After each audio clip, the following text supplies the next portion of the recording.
Et bien Nakama, c'est Alexandre, j'espère que vous allez bien les gars, j'espère surtout les frérots madrilènes que vous êtes tous aussi heureux que moi, que vous jubilez de la magnifique semaine qu'on vient de passer en battant une fois Liverpool et en allant chercher le match nul pour se qualifier en demi contre Chelsea en Ligue des Champions, et de l'autre côté la victoire contre le Barça au Classico qui nous a fait passer une magnifique semaine, qui nous confirme qu'on a un magnifique effectif dans l'engagement, dans l'intensité, que les cadres autant que les jeunes, que les remplaçants ont faim de titre, que le rêve de doubler en Liga et Ligue des Champions il est plus que réaliste. Franchement les amis, j'ai jamais été aussi fier qu'en ce moment de voir en tout cas tous les rageux à côté, tous ceux qui bavaient sur notre réussite, avoir le seum, ça fait extrêmement du bien. Je voulais aussi vous remercier les amis en début de vidéo parce que vous avez été quand même extrêmement nombreux à suivre le match avec moi sur Twitch, parce que j'ai lancé un stream du coup sur Twitch le jour du match Liverpool-Real Madrid pour parler bien évidemment de l'avant-match, pour analyser les compos, les futures tactiques, etc.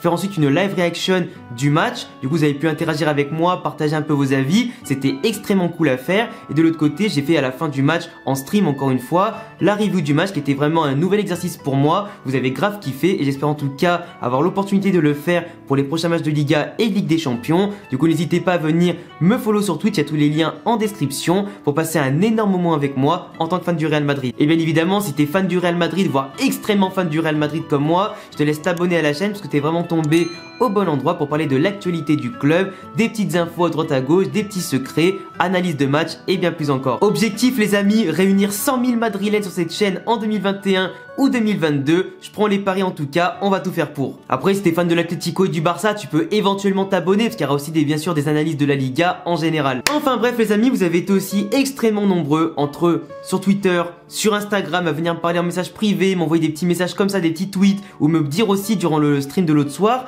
est-ce que Benzema peut devenir le Ballon d'Or 2021 ? A-t-il ses chances de prétendre au trophée suprême individuel du footballeur? Peut-il passer devant De Bruyne, devant Neymar, devant Mbappé, devant Messi et Cristiano ou tous les autres candidats potentiels? On en parle aujourd'hui parce que pour moi, oui, il peut le faire, mais il y a quand même des mais, tu vois. Et déjà pour commencer l'analyse, on va pas se centrer d'abord sur Karim Benzema, mais plutôt sur l'ensemble des candidats potentiels au titre pour le Ballon d'Or 2021. Après les amis, n'oubliez pas qu'on est actuellement que en avril 2021, que l'année 2021 n'a commencé que depuis 4 mois. Il peut se passer énormément de choses, entre bien sûr les matchs décisifs des coupes internationales, des coupes nationales, des championnats, etc. Il peut y avoir des blessures, il peut absolument tout se passer. Il comptera bien évidemment aussi les performances du début de saison de la saison prochaine. Du coup il peut se passer énormément de choses. Parmi les candidats potentiels, bien évidemment, on va compter aujourd'hui Kevin De Bruyne, Neymar, Mbappé, potentiellement Messi et Cristiano juste pour leur aura, tu vois, même s'ils sont dans une saison en demi-teinte et que collectivement, etc., c'est beaucoup moins fort que d'habitude et ils sont un petit peu dans les choux, tu vois. Bien sûr, on va détailler ça petit à petit. Robert Lewandowski, je le mettrai vraiment bien parce qu'il devait avoir le Ballon d'Or 2020 l'an dernier. Malheureusement, ça a été annulé pour des raisons que j'avais déjà évoquées qui étaient pour moi absolument scandaleuses. En 2021, au niveau des buts, des stats, etc., il était vraiment bien parti pour tout arracher. Malheureusement, la défaite du Bayern contre le Paris Saint-Germain en quart de finale de Ligue des Champions, en son absence, bien évidemment, ça va lui porter préjudice. Même s'il a planté 35 pions en Bundesliga, qui peut encore revenir après sa blessure pour dépasser les 40 et le record de Gerd Müller, je suis pas sûr qu'une seule Bundesliga, en plus ils ont été éliminés en Coupe d'Allemagne en début de saison, je suis pas sûr que ça va peser bien lourd dans la balance, même si bien évidemment individuellement il est hors norme. En Ligue des Champions il aura pas eu le temps de briller vraiment durant les phases finales, et c'est vrai qu'avec la Pologne il a très peu de chances de remporter l'Euro 2021 cet été. Après bien évidemment on n'est pas à l'abri d'une bonne surprise, dans le foot tout est possible, mais individuellement c'est clair qu'avant l'élimination du Bayern contre le Paris Saint-Germain, si le Bayern allait au bout, encore une fois bien évidemment qu'on lui aurait donné le trophée même sans l'Euro avec la Pologne, tu vois. Mais malheureusement c'est chose faite. Du coup pour moi Lewandowski aura vraiment beaucoup de trains de retard malheureusement par rapport à d'autres concurrents qui sont allés plus loin et qui peuvent aller à chercher d'autres choses avec leur sélection ou leur club, notamment Kevin De Bruyne aujourd'hui qui est pour moi un des top 1, top 2 ou top 3 meilleurs milieux de terrain du monde avec Toni Kroos et Luka Modric. Ces trois là pour moi ça serait vraiment le milieu de terrain parfait en termes de technique, d'organisation, de tempo, de tout ce que tu veux. C'est vraiment pour moi les trois monstres actuels au milieu de terrain, on n'a pas mieux. Mais Kevin De Bruyne bien évidemment au niveau collectif qui peut aller chercher avec City énormément de titres, ça peut être la première ligue bien évidemment qui est quasiment actée vu l'avance qu'ils ont et le peu de journées qui restent encore à jouer. Il peut encore aller chercher les 2 coupes nationales si je dis pas de bêtises, après pour aller chercher le Community Shield, la Super Coupe d'Europe, etc. si avec le mondial des clubs s'il remporte la Ligue des Champions. Donc forcément le mec quand tu fais le bilan au niveau collectif, il peut aller chercher tous les trophées possibles autant au niveau national que européen, tu vois. Donc il arrivera forcément déjà au niveau de la sélection pour l'Euro 2021 avec la Belgique, en position de candidat ultra favori s'il remporte tout avant, bien évidemment, avec Manchester City. Et si en plus il va loin avec la Belgique durant l'Euro, il n'y aura aucune raison de ne pas lui donner. De l'autre côté, on a aussi les deux mastodontes, les deux références offensives, bien évidemment, du Paris Saint-Germain, Neymar et Mbappé, qui cette fois-ci, bon, l'an dernier sont arrivés en finale de la Ligue des Champions et ils ont perdu en faisant des prestations en demi-teinte à chaque fois ou sans se montrer trop décisif en ratant beaucoup d'occasions. Cette année, on voit qu'un Mbappé quand même a planté 6 buts entre le Bayern et le FC Barcelone en seulement 4 matchs. C'est quand même énorme, tu vois, le mec il a quand même marqué 6 buts, il se montre décisif. Là la Ligue 1 pour l'instant, certes le Paris Saint-Germain est un peu décroché par rapport à Lille, mais ça peut encore jouer sur les derniers matchs. Ils peuvent remporter éventuellement la Coupe de France, mais si ça va pas peser bien lourd dans la balance. Mais au niveau de la Ligue des Champions, on voit clairement un Mbappé qui est bien au-dessus de Neymar en termes de prestations individuelles, tu vois. Même si bien sûr Neymar a fait de grands matchs contre le Bayern, qu'il a donné des passes décisives, etc. Il n'était pas là contre le Barça, donc forcément, ça va peut-être jouer en sa défaveur. Là, il reste du coup une grosse demi-finale contre City, potentiellement une finale contre Chelsea ou le Real Madrid. Ça voudrait dire quand même que si Paris remporte la Ligue des Champions, ils se seront quand même fait un excellent parcours, limite le meilleur parcours de l'histoire en battant le Barça, le Bayern, City et Chelsea ou le Real Madrid. Ce serait absolument impossible de faire mieux. Donc il est clair et net que si en plus de la Ligue 1, la Coupe de France et la Ligue des Champions surtout, bah ce serait quand même difficile d'enlever le ballon d'or soit Neymar soit Mbappé, tu vois. Surtout si en plus l'un des deux remporte la Copa América avec le Brésil d'un côté ou l'Euro 2021 avec la France, ou que les deux vont extrêmement loin en faisant de très bonnes prestations. Bah au-delà des stats de buts marqués et de passes décisives qui est vraiment à la faveur de Mbappé par rapport à Neymar, là c'est clair que les deux ont vraiment de très gros arguments pour la jouer avec Kevin De Bruyne s'il remporte tout sauf la Ligue des Champions, et Lewandowski et Benzema et d'autres joueurs, tu vois. Messi, Ronaldo, j'en ai pas parlé parce que forcément Messi avec le Barça, même s'il peut encore faire le doublé Coupe du Roi,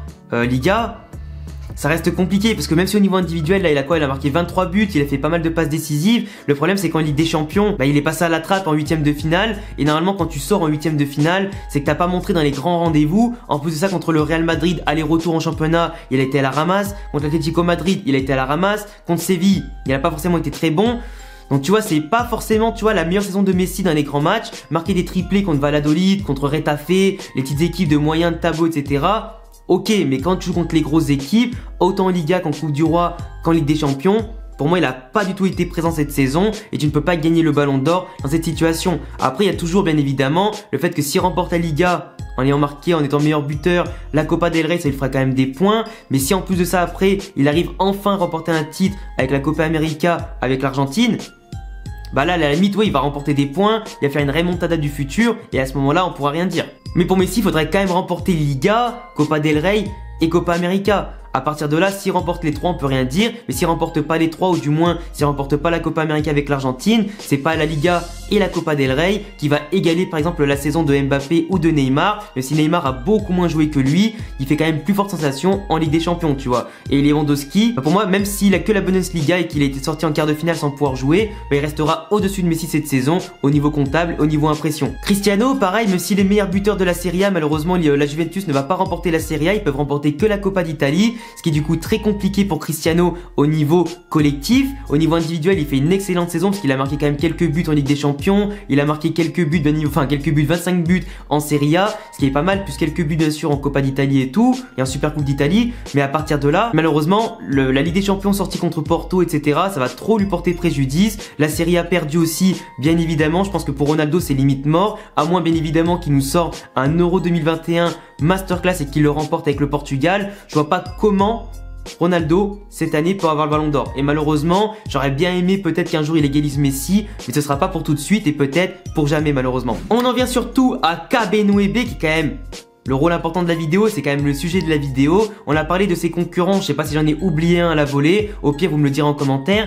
Et pour moi, Karim Benzema, au niveau de ce qu'il apporte depuis que le Ronaldo est parti au Real Madrid, c'est absolument énorme. Le mec a su devenir un joueur total, un petit peu à l'image de ce que Messi représente au Barça. Karim Benzema représente vraiment ça au Real Madrid. Le mec a beau être attaquant de pointe, il vient décrocher, il apporte de la fluidité au jeu, il permet d'ouvrir les espaces à Asensio, à Rodrigo, à Vinicius. Il permet aussi au milieu de terrain de mieux se projeter passer entre les lignes, de casser des lignes, de créer des lignes de passe en tout cas qui sont pas visibles pour l'adversaire, qui sont imprévisibles à défendre. Il permet d'absorber les défenseurs centraux comme on l'a vu contre Liverpool et l'Atalanta pour libérer les autres attaquants. On a vraiment un Benzema aujourd'hui qui a su petit à petit se développer en dehors du rôle qu'il avait en jouant pour Cristiano Ronaldo. Cette fois-ci, il joue pour lui et bien sûr pour l'ensemble du collectif. C'est lui qui huile parfaitement les offensives madrilènes et qui des fois aussi apporte un plus défensivement. C'est vraiment un joueur total aujourd'hui que la France notamment laisse de côté à cause de Deschamps, les problèmes d'ego, problèmes judiciaires, etc.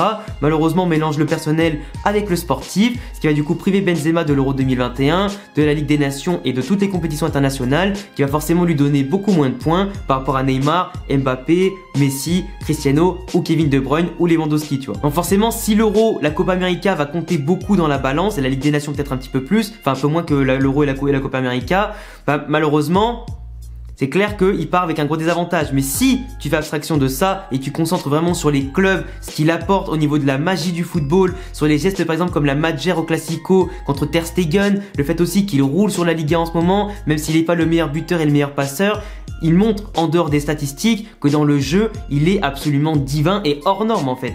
Et vraiment, pour moi, dans une année sans compétition internationale comme l'Euro, la Copa América et la Ligue des Nations, ce serait lui le Ballon d'Or si le Real Madrid venait à faire le doublé Liga, Ligue des Champions. Il faut pas oublier que le Real Madrid était vraiment très critiqué, on était annoncé pour mort, le club devait rien gagner, saison de transition, on devait limite virer Zidane et la moitié de l'équipe au début de saison et au milieu de saison. Maintenant l'équipe est ressuscitée et ça passe aussi par Zidane, par les cadres retrouvés du milieu de terrain, la défense solide, etc. Mais aussi par Karim Benzema qui est pour moi indispensable et du coup le doublé Liga, Ligue des Champions porterait sa marque de fabrique, le mettrait vraiment en avant pour remporter le Ballon d'Or. Mais encore une fois, de toute façon, vous connaissez la chanson, ça va toujours se jouer sur celui qui marquera le plus de buts, qui remportera les trophées, qui sera décisif, etc.